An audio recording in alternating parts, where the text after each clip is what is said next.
It was completely calm. Well, actually, rational naman at valid yung fear nila dahil malakas ang bagyo, sinasalanta ng bagyo at ng mga waves at mga alon at hangin yung kanilang sasakyang pangdagat. Hindi naman imposible matakot kanon at hindi naman yun unreasonable. Pero nakita natin yung statement ng Panginoong Hesus dito. He equated fear with lack of faith. Kaya pag marami tayong mga takot at kinakatakutan, ang dapat nating siyasatin yung ating pananalig. We should check our faith. The more faith we have, the less fears. The more fears, it means the less faith. Sabi nga, faith is the assurance of things hoped for, the evidence of things not seen. And if you're assured and you have evidence of God's goodness through faith, you will be much, much less prone to worry. Kaya si Pedro, nung pinalakad ng Panginoon sa tubig, nung siya'y nag-alala, natakot, siya'y lumubog. Matthew 14:29-31. Come, he said. Then Peter got out of the boat, walked on the water, and came toward Jesus. But when he saw the wind, he was afraid, and beginning to sink, cried out, Lord,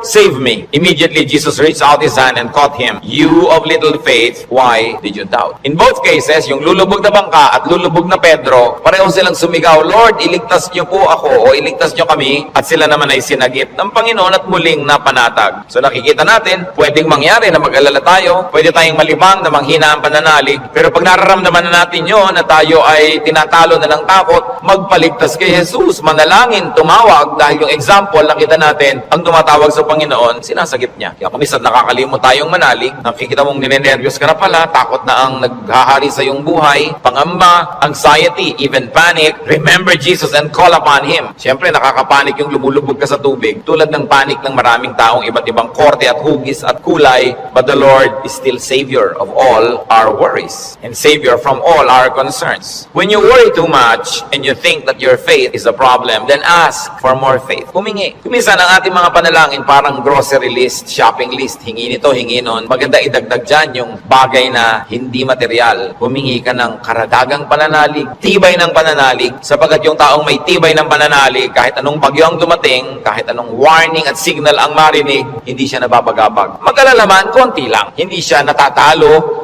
at hindi siya nasasakal ng takot. Kaya ang sabi ng mga apostles sa Luke 17:5, increase our faith. Yan ang panalangin nila sa Panginoong Jesus. Sapagkat napatunayan kulang ang pananalig nila, ang hiningi nila, dagdagan yon. It is very important for us to practice faith. Habang ito'y pinapractice mo, you put it to use, lalong tumitibay, lalong lumalalim ang ating pananalig. Kung tayo mapag-alala, baka kulang sa kaalaman sa mga pangako at salita ng Diyos. Kung alam kasi natin ang mga pangako at salita ng Diyos, halos lahat ng concern natin covered. And I dare believe every concern is covered. Nung nananalangin itong sa Solomon sa Panginoong Diyos, masdan natin ang kanyang paggunita sa mga pangako ng Diyos sa langit. 1 Kings 8:25. Now, Lord, God of Israel, keep for your servant David, my father, the promises you made to him when you said, you shall never fail to have a man to sit before me on the throne of Israel. If only your sons are careful in all they do to walk before me as you have done. And now, O God of Israel, let your word that you promised your servant David, my father, come true. Malakas ang loob nitong Solomon na humingi sa Diyos sapagkat alam niya ang pangako ng Diyos sa kanyang tatay na si David. Kaya sabi niya, yung mga ipinangako niyo po sa ama ko, tuparin niyo, O Diyos. At pagka ang Diyos ay nilalapitan natin, na ang daladala natin ay yung pangako niya mismo at salita niya, ay nakakatiyak tayo na yun ay i-honor. Because God will always honor His word. Solomon, knowledgeable of God's promises to his father, claims it. So it's important for us, bago dumating ang worry, bago dumating ang fear, to know, then to claim and apply God's provision. Hindi kung kailan ka na nag-aalala at natatakot, doon ka pa maghahanap at mag-aaral, baka sa kalituhan mo, wala kang makita. Kaya mahalaga, mag-aral na agad. Sa uluhin ng mga salita ng Diyos, at i-quote sa sarili mo, i-quote sa pinoproblema mo, ang mga pangako niya. Bagamat kung hindi mo yung nagawa at may problema ka na, naghahanap ka pa rin, kapakipakinabang pa rin yun. Pero tiyak na kapakipakinabang lalo kung ginagawa natin before the need arises. Psalm 119 verse 50, sa lahat po ng mga nagdurusa, nahihirapan, memoryahin nyo itong verse na to, alalahanin, gunitain, anumang wika. My comfort in my suffering is this, your promise preserves my life. 5 very big words here. Suffering. Namnamin natin ang Psalm 119:50, sabi, my comfort is my suffering. So unang-una, suffering. Pagka atin pong inalala yan, there is suffering. We all go through suffering, pero sabi niya, my comfort in my suffering. Bawat suffering, bawat pagdurusa, may kakambal na ginhawa. May kakambal na pampalubag loob, pampalakas ng loob. Sa inyo, my comfort in my suffering is this, your promise preserves my life. So, ang pangako ng Diyos, ang ginhawa ng mga nahihirapan, at ang salita ng Diyos ang nagpapalawig, nagpapahaba ng buhay ng tao. Kaya napakahalaga na alam niya ang mga pangako ng Diyos. Kung alam natin ang mga dealings ng Panginoon sa mga taong ang buhay ay nasa Biblia, nakita natin ang mga pinayagan ng Panginoon na hirap, at kung paano sa kahalos kaduluduluhan ay biglang darating ang rescue, biglang darating ang tulong dahil mayroong dahilan ng Diyos. At ngayon, hindi lang nailigtas yung mga tao na yon, nagiging huwaran pa natin na maging tularan natin sila, ang kanilang pananalig at ang kanilang pagkapit sa Diyos, lalo't lalo may mabibigat na mga suliranin. Psalm 119, 116, sustain me according to your promise, and I will live. Do not let my hopes be dashed. So, sabi nga nun, hawakan mo ako, akayin mo ako, patuloy mo akong buhayin ayon sa iyong pangako. At siguradong ako ay patuloy na mabubuhay. Huwag mo akong hayaang mawalan ng pag-asa. Maraming magagandang pangako ang Diyos. Dapat alam natin. When you worry too much, baka kulang din sa panalangin.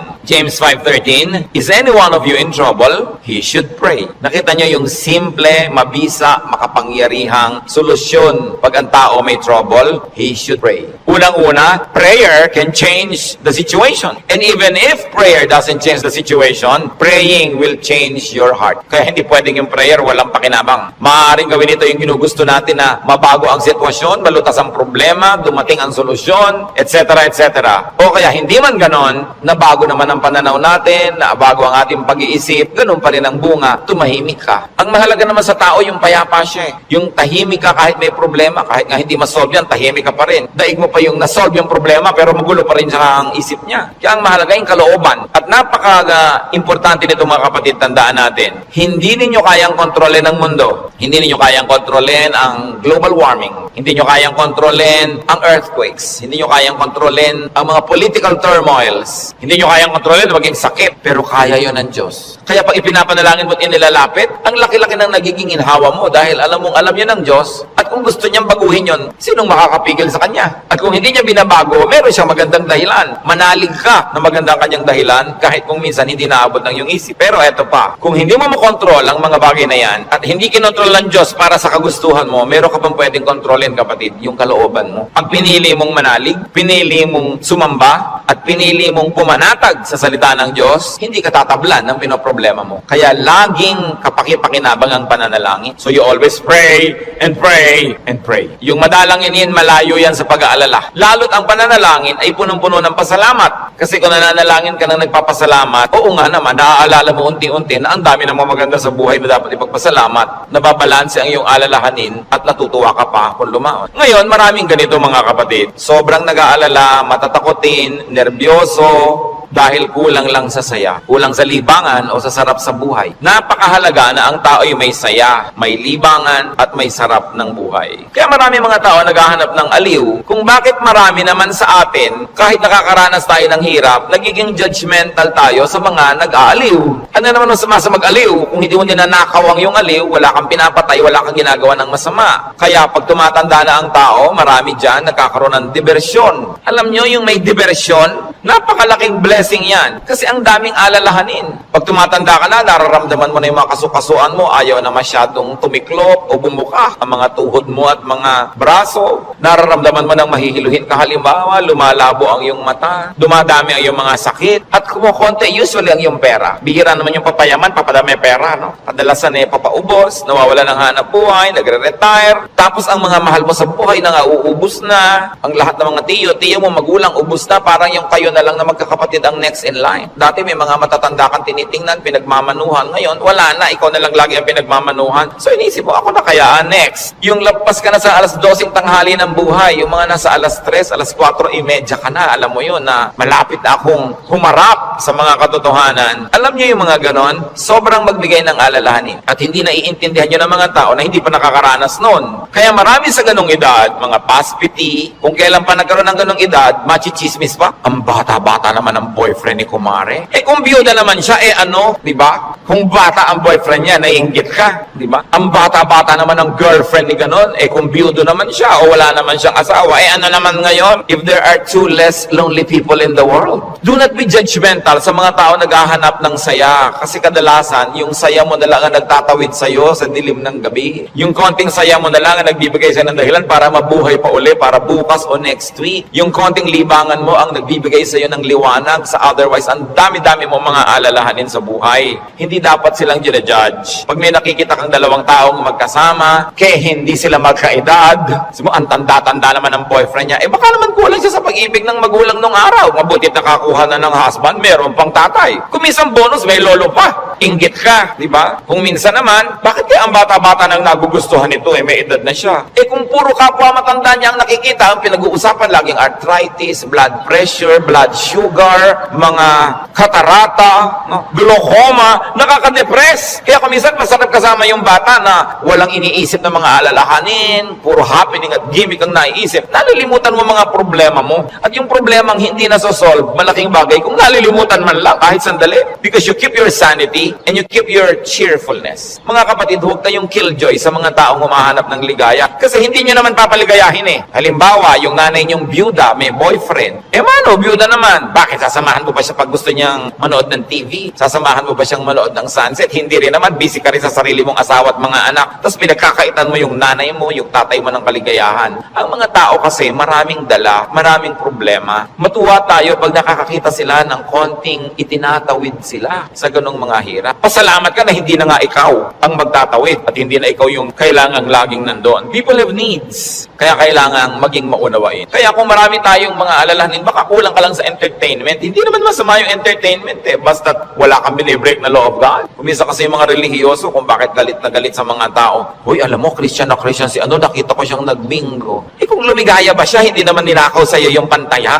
So, marami magtatanong niya sa akin and marami will feel uncomfortable. But, lalo yung mga may edad na nating mga nanay, mga tatay, kung ikaliligaya nila, diba, kakausapin mo ba yan sa haba ng mga kwento? Hindi naman lagi. Basta't walang nananakawan at hindi ka naman naghahangad, gusto mo lang malibang. Kung gusto ng Panginoon, tayo ay magkaroon ng buhay na masaya. Si Elijah, propetang-propeta, natalo ng lungkot, gusto tuloy mamatay. 1 Kings 19:3-5. Elijah was afraid and ran for his life. When he came to Beersheba in Judah, he left his servant there, while he himself went a day's journey into the desert. He came to a broom tree, sat down under it, and prayed that he might die. I have had enough, Lord, he said. Take my life. I am no better than my ancestors. Then he lay down under the tree and fell asleep. Nakita niyo ang problema niya, natatakot siya, nagtatakbo siya, napagod, tapos iniwan pa niya yung assistant niyang lalaki, nag-isa siya maghapon, magdamag, sobrang nalungkot, na-depressed tuloy, pinaghahalo-halong gutom, pagod, gusto tuloy mamatay. Pero nung ginising ng anghel, pinakain, pinainom, pinatulog uli, ginising, pinakain, pinainom, pinatulog uli. Sumaya na naman, tuloy na naman ang ministry niya. Mahalaga, nakakatawid ka sa difficult days. Ecclesiastes 2:24, a man can do nothing better than to eat and drink and find satisfaction in his work. This too I see is from the hand of God. Nakita nyo, mapakahalaga kay Solomon i-emphasize na sabi niya, yung pagkain, pag-inom, pagsasaya, galing din yan sa Diyos. Bakit niya idinidiin? Kasi akala ng iba, ang galing lang sa Diyos, tini, krus, pasakit, kalbaryo,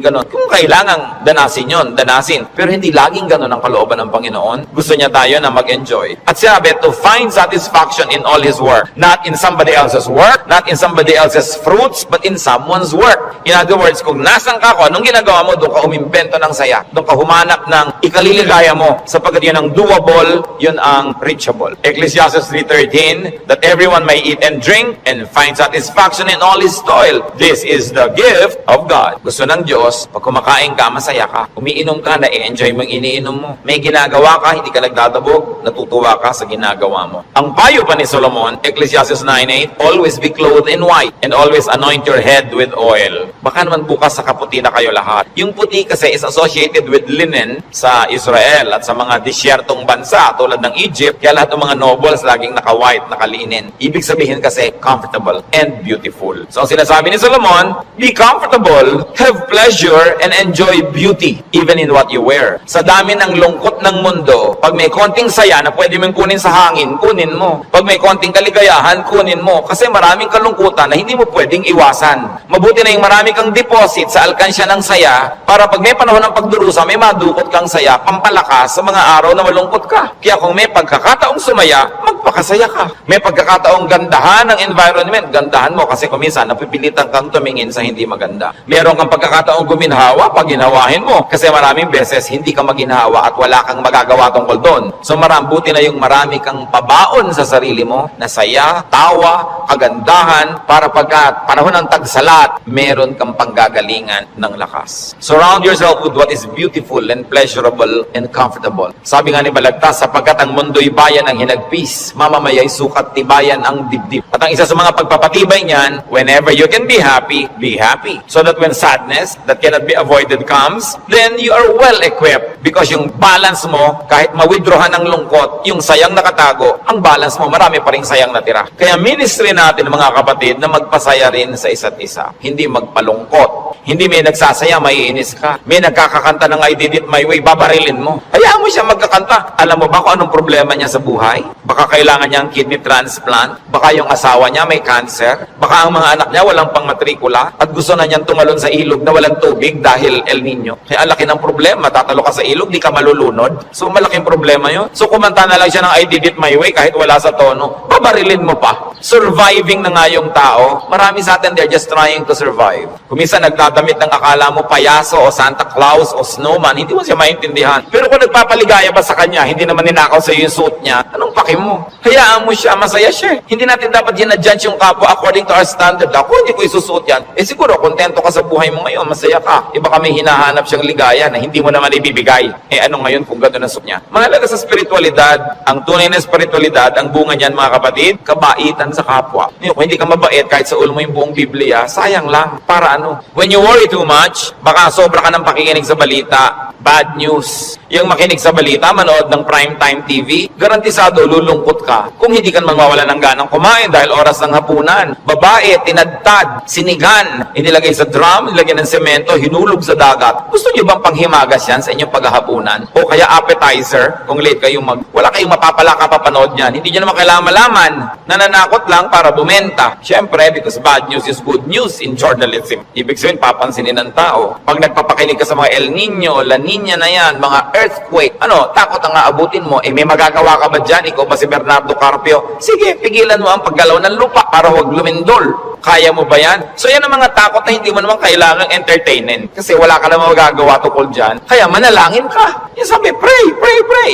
Siyempre, marami pang nananakot ay padami na ng padami ang tao sa mundo. Actually, pag nag-aeroplano kayo, makikita nyo, ang dami pang lupang walang laman eh. Nagkakagulo lang yung mga tao sa mga bayan-bayan at crossing. Pero ang dami pang maluwag. Napakarami ka lang siksikan kasi because of the imbalance ng economy. Natatakot ang mga tao na mauubos na daw ang langis. Actually, mga daang taon pa yan bago maubos. At hindi pa nga nauubos sa kakaimbento na ang tao ng mga bagong alternative sources of energy. Ang tao kasi fearfully and wonderfully made by God. We were made wonderfully. People will find a way as life finds a way. Sabi niyo ba, papangit na ang buhay? Hindi totoo yun. Tingnan nyo lang ang cellphone na hawak nyo o nasa bag nyo, malalaman nyo umasenso ang buhay. Nung araw, mayayaman lang ang mga may telepono. Yung halos gumapang ka sa lupa, kumatok, pwede po bang makitawag, Mrs. Cruz? Diba? Dahil sila lang ang may telepono, siya naman may rollers pa. Mamaya, ngayon kahit balot vendor, may cellphone. Hindi pa ba yan asenso ng humanidad? Ang mga pharaoh, ang mga Roman emperors, ngayon nahuhukay mga bangkay nila, simpleng abscess lang ng bagang namatay. Appendicitis namatay. Eh ngayon, routine na lang yan. Diba? Routine. Ang dati nating presidente, Manuel Quezon, namatay sa tuberculosis. Ngayon, nagagamot na yan. In other words, nag-i-improve ang science, nag-i-improve ang technology. Natututo tayo ng green architecture, green lifestyle. Sabi natin, parumi ng parumi ang mga ilog, buti man ng araw na malilinis ang ilog natin. Lilinis din yan kasi magigising din tayo sa katotohanan na walang kwenta ang maruming ilog. Yung dating kirumi-ruming ilog sa Singapore, ngayon ang linis-linis na, ang dami na uling isda. Ganon din naman sa Stockholm, sa Sweden. Sa gitna ng city, ang linis ng ilog, may mga nangingisda at kinakain nila yung isda. Dati daw yung parang Pasig. In other words, ang tao kasi natututo. Matututo at matututo. Di mag-a-adjust tayo eh. Nagkakaroon ng maraming research sa siyensya. Di ba kahit nga ngayon 10, mukhang 30. Napapahaba ang kabataan para mag-enjoy pa ng maraming bagay. Yung mga kulot kulot ngayon, gusto mo tuwid ang buhok mo, bukas tuwid. Gusto mo kulot ulit next week, kulot. Maraming nagagawa ang tao. Ang pagkain, nung araw nga, bago ka makakain ng palitaw, kailan magigiling ka pa ng malagkit, mga 3 oras mong ginigiling-giling sa bato. Ngayon, punta ka sa Via Mare, mamimili ka ng lahat. Parang piyesta araw-araw. Maraming tao nung araw, pagka piyesta lang nakakakain ng lechon o kaya ng karne. Kasi hindi naman available. Pero ngayon, pipiliin mo pa, puro leg ba, puro likod, puro napipili. Ang trend ng buhay, pag tinan nyo mga kapatid, papaganda. Huwag kayo nawawala ng pag-asa at huwag kayo nagpapalungkot dyan kasi God is in control. Ngayon, pag nagpapapakinig kayo din sa mga prophet of doom, sa sobrang prophecy, lulungkot din kayo. Diba? Ang alam natin, ang ending ng lahat ng prophecy, darating ang Diyos o babalik tayo sa Diyos, paliman ang mauna doon, yung pa din ang tunay na ending, no matter what the detail. Kaya ng ating dapat bigyan ng pansin. We romance the past too much. Laging the good old days, the good old days. Sabi ni Solomon sa Ecclesiastes 7:10, do not say, why were the old days better than these? For it is not wise to ask such question. Huwag kayong magdrama-drama, lagi yung hinahanap yung kahapon ng araw. Yung nung araw, nasasakay ka halimbawa sa bus, talagang yung buhok mo hinila na ng lahat ng hangin bago ka makarating sa Maynila. Yung the good old days ba yun? Na para ka magkaroon ng ice cream, gagawa ka? Good old days ba yun? Marami tayong hindi ina-appreciate sa present, sa accomplishment ng humanidad at ng kabihasnan because we romance the past too much. When you romance the past, you will be sad. When you worry about the future, you will be afraid. You know what God wants you to do? Enjoy the day. Enjoy the moment. Yan ang payo ni Jesus. Sabi niya, do not worry about tomorrow. Tomorrow will worry about itself. Let the day's own trouble be sufficient for the day. Yung iba naman, kaya nagwo-worry, sobrang daming alam. Kaya ang sabi sa Ecclesiastes 7:16, do not be over-righteous, neither be over-wise. Why destroy yourself? Habang marami kang nire-research, maraming inaalam na hindi mo naman talaga kailangan sa pang-araw-araw na buhay mo, dadagdagan lang alalahanin mo. And sometimes, even in religious studies, ganyan yan. Marami ngayong mga TV networks nagpapakute para makakuha ng audience, mapanood. Walang ginagawa kundi siraan ng Diyos, siraan ng Biblia, guluhin ang pananalig ng mga nananalig.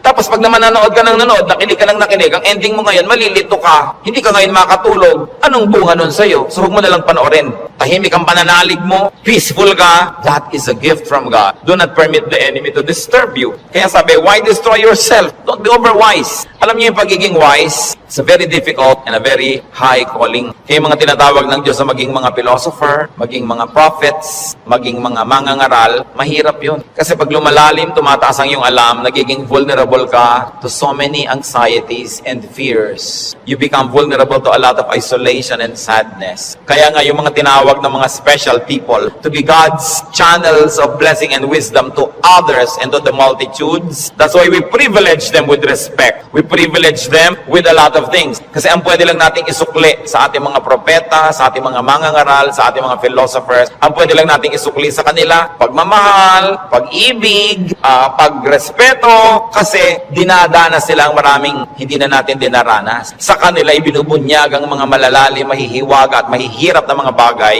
para maipaliwanag nila sa mga ordinary mortals like you and me. Kaya mahirap yan. Marami sa mga propeta, marami sa mga great artists, marami sa mga great achievers, great thinkers are tormented by their spirits and in their spirits. Kasi they become sensitive to many things. Kaya napakasarap ng buhay ng mga taong regular lang. Kung minsan naiinggit ka doon sa sobrang dunong, sobrang galing, kaya mo bang buhatin ang bigat ng karunungan? Mahirap yon. Yung may ipabigay sa iyo ang Diyos, sasabihin ng Diyos, ipamigay mo na yan dyan sa mga tao, hindi siya madali. Kaya kung minsan may eccentric behavior, no? Yung mga great artists na hindi nauunawa ng mga karaniwan tao. Basta tayo mga kapatid, may hindi nauunawa, huwag nyo i-judge. Sikapin nyo unawain at kung hindi nyo man lang maunawaan, at least leave it alone. Huwag nyo siraan, huwag nyo pintasan kasi hindi nyo alam. At pasalamat kayo, hindi kayo yun. Ngayon, we avoid extremes because extreme behavior and extreme thinking also leads to a lot of worry. Ecclesiastes 7:18, the man who fears God will avoid all extremes. Gumigitna ka lang, bumabalansi ka lang para tahimik ang buhay mo. Ecclesiastes 12:12, be warned, my son, of making many books there is no end, and much study wearies the body. Lalo ngayon, ang daming choices. Nung araw, 3 lang ang channel sa TV. Ngayon, daan-daan ang channel. Ang dami mong choice. Kaya wala ka nang mabuong programa. Marami ka kasing choice. Nung araw, pagkahapon, basta mga aninong gumagalaw, yun lang ang mapapanood mo. Mga lumang pelikula. Wala ka nang maraming choice. Kuminsan, tahimik pa yun eh. Umorder ka sa restaurant ng tea. Nung araw, pag umorder ka ng cha, itong cha, ano pong tea? Ang daming tea. Alam niyo, mamahit 100 yung papapiliin sa inong waitress. Pagkatapos papapiliin ka pa kung hot o cold. Tapos papipiliin ka pa kung natural o ganito. May sugar o o without. Pag may sugar, natural sugar, coco sugar, ang dami pang sugar. O huwag na nga, tubig na lang. Ang daming choices ng pati ng soft drinks. Gumugulo tuloy. Bakit natin ito binabanggit? Mga kapatid, kung tahimik na ang inyong kalooban sa pananalig niyo sa Panginoon, huwag niyo nang guluhin ng kung ano-ano pa mga ideya. Walang mapapala. Ang kaluluwang palipat-lipat, papalit-palit. Sabi ni Solomon, tigilan niyo na yung kababa sa sobra. Sabi ko noon, mapapagod ka lang, matutuyo ang iyong lakas. Sabi ko noon, hindi matatapos yan. Ang ending din naman, haharap ka sa Diyos eh. Kaya kung tahimik ka na, payapa, huwag ka nang pagulo pa. That's why prophets and philosophers and thinkers and teachers are burdened. And the only thing we can give them is to privilege them with respect. Sabi sa Ecclesiastes 5:12, the sleep of a laborer is sweet. Read laborer as simple man. Yung unscholarly man. Sabi ko noon, mas madaling sumaya pag mababaw ka. So huwag mo nang masyadong laliman. Kasi baka walang humukay, para kang nagtago na wala naghanap, lalabas ka rin. Mahirap. Pag may mga mababaw dyan, ang saya naman nila, mabuti pa sila. No? Yung konting, ay hangin. Hangin lang tumatawa. Kesa naman ang tali-talino mo, wala na makapagpatawa sa'yo. Mas mahirap yun. When you worry too much, baka kulang ka lang sa food or drink or chemical balance. Tulad ng pinag-usapan natin. No? Kaya yung propeta, pinakain ng anghel sa 1 Kings 19:7-9 at guminhawa na siya nung siya kumain at nakainom. Baka sobra ka nagda-diet, kulang ka na sa vitamina, kulang ka na sa minerals, kulang ka na sa nutrients, kaya ka pala malungkot. Ang bewang mo nga, di ba? Ang liit-liit, pero ang lungkot mo naman, nakatingin ka at nakatulala, no? Sa kawalan, di bali nang lumaki ang bewang mo. Basta masaya ka. Ang mahalaga yung kalooban mong masaya ka. Kasi ang buhay maiksi. Alam nga namang ubusin mo pa sa lungkot yan. Kailangan i-maximize mo yung saya. Kaya si Timothy na laging sinisikmura, sabi sa kanya ni Paul sa 1 Timothy 5:23, stop drinking only water and use a little wine because of your stomach and your frequent illnesses. So kulang siya sa chemical balance. Binabalanse. The Lord Jesus' prescription against worry, Matthew 6:26-34. Sabi niya, look at the birds of the air. They do not sow or reap or store away in barns, and yet your heavenly Father feeds them. Are you not much more valuable than they? Who of you by worrying can add a single hour to his life? So, ba't ka nag-aalala? Kita mo yung mga ibon, hindi naman yan nag-agriculture, pero pinapakain, buhay din yan. Mas mahalaga ka kaysa ibon. Kaya ang unahin mo, manalangin, lumapit sa Diyos, manal. Tapos marami ka pang ibang alalahanin, etc., etc. Kaya sa verses 26-34 ng Matthew 6, sabi ng Panginoong Jesus, and why do you worry about clothes? See how the lilies of the field grow. They do not labor or spin. Yet I tell you that not even Solomon in all his splendor was dressed like one of these. And if that is how God clothes the grass of the field, which is here today and tomorrow is thrown into the fire, will He not much more clothe you, O you of little faith? Sabi, ba't ka nag-aalala kung ano isusuot mo? Mga little things pa yan. Kasi yung damit dyan, symbolic of all other things. Food and drink, symbolic of all our needs. Plus what to wear. Sabi niya, nakita mo yung mga damo. Hindi naman gumagawa ng tela yan. Hindi yan naggagawa ng damit. Pero kahit si Solomon, sa kanyang kayamanan, hindi nakapagbihis tulad ng magagarang damo na yan. At kung yung mga damo na buhay ngayon, bukas ay tuyot na at sisiga na lang, ay dinadamitan ng Diyos ng maganda, ikaw pa kaya ang pabayaan ng Diyos? So pag nag-aalala tayo, tumingin ka sa lumilipad na ibon, kaya dapat hindi tinitirador ang ibon dahil anong titingnan mo kung walang lumilipad? No? Hayaan nyo silang magliparan dyan. At tumingin ka sa damo na maganda, tumingin ka sa isda na maganda, tumingin ka sa lahat ng magagandang likha ng Diyos, ikaw pa kaya ang hindi alaga? Kung yan nga, inaalaga. Kaya sabi ng Panginoon sa Matthew 6:26-34, kadugtong, so do not worry, saying, what shall we eat? Or what shall we drink? Or what shall we wear? For the pagans run after all these things, and your heavenly Father knows that you need. Nag-aalala ka kasi alam mo kakailanganin mo. Huwag mong kalimutang alam ng Diyos na kailangan mo yun. At kung inassignan ka ng buhay ng Diyos na ganito kahaba, talaga namang wala siyang ilagay na provision. Paano ka mabubuhay? Hindi matutupad yung plano niya para sa'yo. Kaya pakakainin ka niya. Bubuhayin ka niya. Maaaring hindi siya laging gumawa ng himala, pero itinanim niya sa iyong isip, sa iyong puso, sa iyong naturalesa na bubuhayin mo ang iyong sarili kahit anong mangyari. Life finds a way. Kaya yung mga nagbebenta ng life insurance, pag tinanong mo, ba't mo kayo nag-i-insure ng mga tao? Paano kung mamatay lahat yan? Sasabihin, hindi. Kasi ang tao talagang kahit anong mangyari, pananatilihin niya ang sarili niyang buhay. Kaya yun ang kakampi ng insurance company, yung pag-ibig ng tao sa buhay, nabubuhayin niya ang sarili niya. Ikaw ba halimbawa, pag may insurance ka, napapalitan ng paamong naputol, puputulin mo nga para mapalitan. Hindi, di ba? Hindi ko may insurance ka, gagawin mo yun. Kasi mahal mo yung katawan mo, mahal mo yung buhay mo. Itinakda yun ng Diyos. Kaya mananatili ang tao under His care. It is natural to us. So why worry about global warming? Luma na yun. El Nino or La Nina or earthquakes, lalong luma na yun. No? Pag tinignan yung mga guho ng mga Roman buildings nung 2,000 taon na ang nakalipas, noon lumindol. Laging may lindol. Lagi. Buhay pa rin ang buong humanidad. No? May mga nasasalanta, pero marami pa rin nanatiling buhay. At as we always say, earthquakes don't kill, but bad buildings do. Kaya nga nagkakaroon ng kapabayaan yung mga tao. Kumisan, pahamak tuloy. Yung mga earthquake na yan, noon pa yan, unang panahon pa. Hindi na yan bago. Sabi sa Ecclesiastes 1:9-10, what has been will be again, and what has been done will be done again. There is nothing new under the sun. Alam na yan. Nagkaroon lang kasi ng pangalan niyang El Nino kaya naging warriors tayo. Nung araw kasi na unang panahon, hindi umuulan, yung mga tao magpoprosesyon sa mga bukid para umulan. Nangyayari na noon. Pero may bukid pa rin, may tao pa rin, dumadami pa nga. Is there anything of which one can say, look, there is something new? It was here already, long ago. It was here before our time. And if it was here before our time, it was God designed, God ordained. It is in accordance with God's will. And if God promises that He will take care of you, and He knows the natural things that will happen, God knows how to take care of His people. Yun ang dapat natin panghawakan. Hindi ka padala sa takot, sa mga sensational news. Kapatid, kung ano man ang pinoproblema mo, nandyan na yan, matagal na. Inilagay yan dyan ng Diyos. O kung hindi man,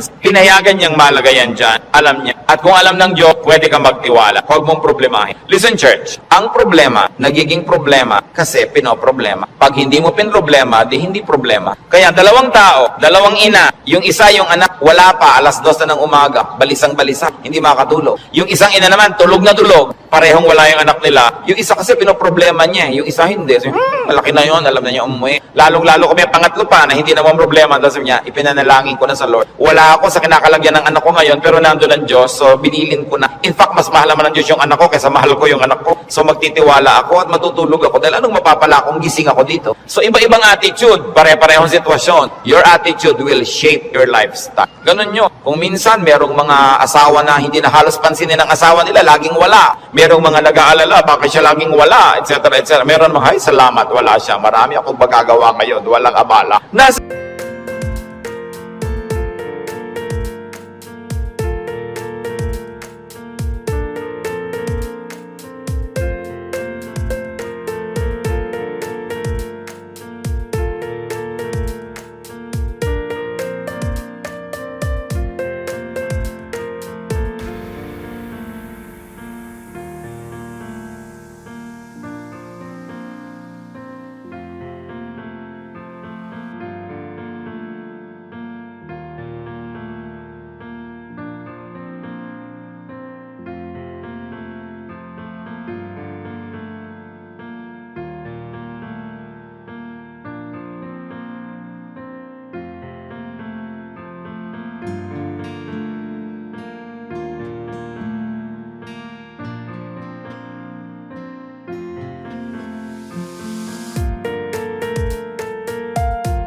Sa iyo yan, kung anong gagawin mo sa buhay mo. Pero hanggang hindi mo pinoproblema ang isang bagay, hindi yun problema. May iniisip mo, ano kaya, Pastor, ano magagayari pa pag natunaw lahat ng mga yelo sa North Pole? Lumayas ka sa harap ko, hindi ko alam. Bakit mo ipapaproblema sa akin ng mga yelo sa North Pole? Diba? Pero natin po problemahin yan. Magdasal ka, kahit alam ko na kasi lumubog ang buong mundo eh. Gusto ng Lord na lumutang sila Noah, lumutang. Di lumapit ka sa Diyos para kahit lumubog, lumutang ka. Bakit mo problemahin yung buong yelo, buong Antarctica? Ang saya-saya ng buhay ko dito, bibigyan mo ako ng problema. Ano po kaya't naglilindol? Kaya ba natin pigilin kahit anong gawin natin dito? Diba? But of course, there are practical things you can do to minimize risk and danger. But you can only do so much. Kaya nga may Diyos eh. Para yung hindi mo kaya, ipasa Diyos mo. Magtiwala ka at mag-enjoy ka ng buhay. Gumawa ka ng mabuti. Kaya tayo gusto ng Diyos na pumanatag, tumahimik, para sa kapanatagan at katahimikan, ma-inspire kang gumawa ng mabuti. Hindi lang para magpasasa sa sarap. Your stability in life, your wealth, your security, your health, should not only be used for your personal enjoyment. It must become the springboard Lord for much nobler missions in life. Na kumbaga, wala ka ng need, so pwede ka na magbigay. Malakas ka naman, pwede kang tumulong. Tahimik ang loob mo, pwede kang umakay, umunawa sa mga magugulo ang loob. Kaya gusto nating pumanatag, umayos, hindi lang para magpasarap, para magawa natin yung misyon na ibinibigay sa atin ng Diyos, na maging blessing tayo sa ating mga kapwa-tao. So, brothers and sisters, think about the things you worry about. It's your decision if you like to turn them into problems. Pag pinroblematize mo. Marami mga tanong pa, mga doktrina na hindi natin alam. Ano po kaya ang itsura natin sa langit? Hindi natin alam. Ang problemahin mo, mapasama ka doon. At alam natin yan, manalig ka sa Panginoon, humingi ka ng tawad para sa iyong mga kasalanan,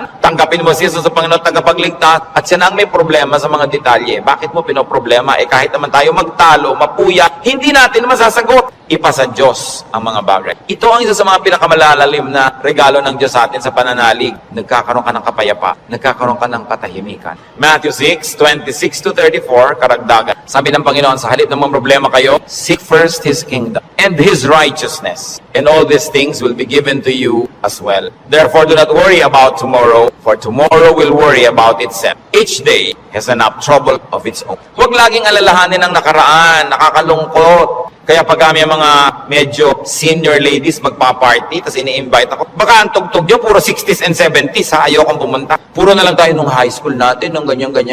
Wala na ba tayong future? Puro past na lang ang pinag-uusapan. Kaya kung minsan nakakatamad na rin umatin ng mga high school reunion, walang pinag-uusapan kundi yung nakaraan. Mahalaga ang tao, engaged niya yung today, hopeful siya about tomorrow, may mga plans siyang pinag-uusapan, hindi puro past, hindi puro lungkot. Kasi sayang ang isang araw na inubos mo sa lungkot, pwede mo namang pasaya. Okay, maganda rin naman kumisang makinig ng mga lumang tugtog, mag-alala ng kahapon, pero huwag sobra. Because when you romance the past, you will be sad. Marami pa tayong, kaya hindi pa tayo kinukuha ng Diyos, may today pa, para mabuhay tayo today. At yung buka, hawak niya yan, hindi natin hawak. So, huwag yung agawin sa Kanya. Kaya nagiging mabigat, inaagaw niyo sa Diyos yung pagbuhat sa past. Pero yung today, kayang-kaya nating hawakan sa tulong ng Diyos kasi ibinibigay niya sa atin yung today. So sabi niya, ang alalahanin mo lang yung today. May maiinom pa po kaya tayo, Pastor, sa 2020. Ang layo pa noon. May tubig ka ba sa bahay mo ngayon? Meron po, masaya ka na. Bukas, talagyan ulit ng Diyos. Sabi, give us this day our daily bread. Bakit mo lulutusin yung problema ng isang buong buhay sa isang araw? Yung lakas mo para lang sa problema ng araw na to, inuubos mo sa napakaraming araw na problema, kaya kinakapos. Pero lahat ng problema sa araw na to, kasya ang pagpapala ng Diyos sa araw na ito. Kasya. Humihirap kasi yung blessing today, hinahati mo para sa problem tomorrow. Yung problem tomorrow, may kasamang blessing niya yung nakakambal. So yung ngayon ang atupagin mo sa buhay. Hindi ibig sabihin na hindi ka na magpaplano ng future. Nagpaplano ka generally, but you don't get obsessed with that. But don't fail to live the moment, to savor the moment, because it will never happen again.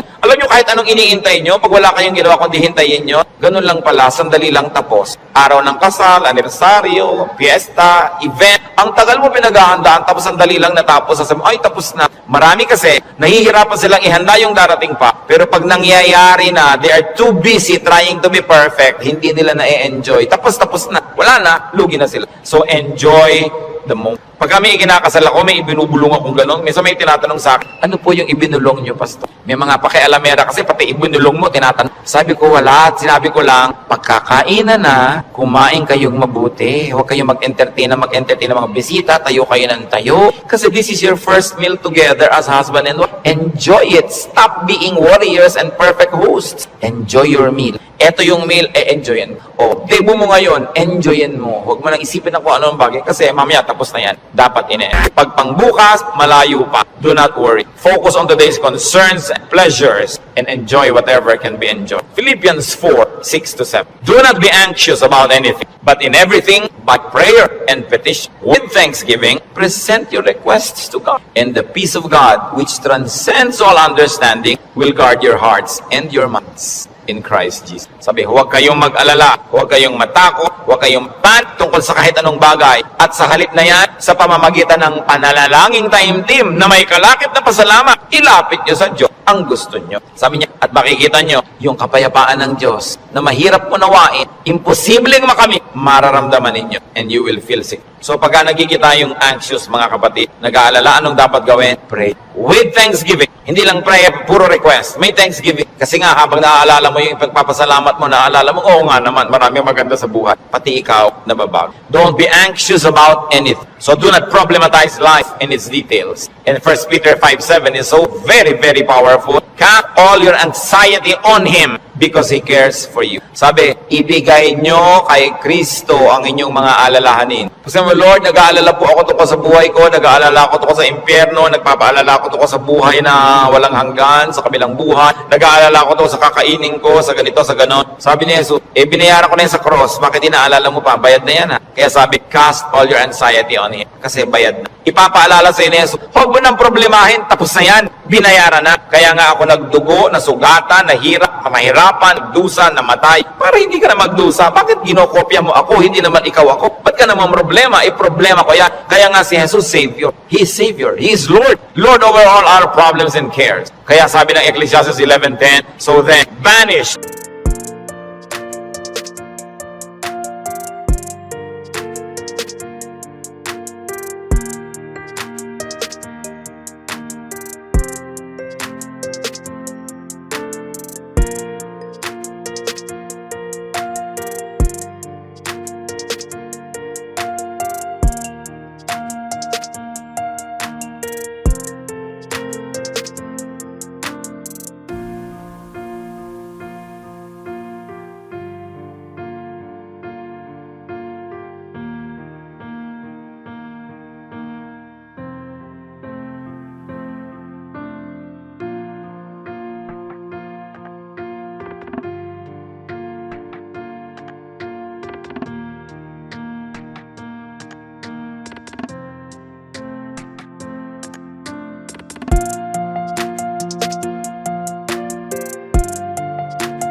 anxiety from your heart and cast off the troubles of your body, for youth and vigor are meaningless. Sabi, palayasin mo, iwag-wag mo ang mga problema mo. Kaya ang laki ng gawa ng word na word, vanish. Hindi lang sinabing remove, vanish. Anxiety. And this word anxiety in its original word and language is the same as the clinical word now for anxiety. Yung halos masiraan ka ng bait sa pag-aalala, sa takot, sa panic, sa nerbyo. Sabi, iwag-wag mo yan, tanggalin mo yan. Hindi yan bagay sa mga anak ng Diyos. Do what it takes para matanggal yan. Kaya mga sinabi natin, maghanap ka ng ligay, manalangin ka, get busy, alisin mo ang dapat mong alisin. Palitan mo ang iyong mga pag-alala ng panalangin, ng kapayapaan, ng pananal. Bakit? 1 John 4:3, the one who is in you is greater than the one who is in the world. God who lives in you is greater than the spirit that scares you. Kaya napakahalaga na isipin yan, yes, I am a winner because Jesus Christ is a winner. Matthew 10:29-31. Sabi ng Panginoon, are not two sparrows sold for a penny? Yet not one of them will fall to the ground apart from the will of your Father. And even the very hairs of your head are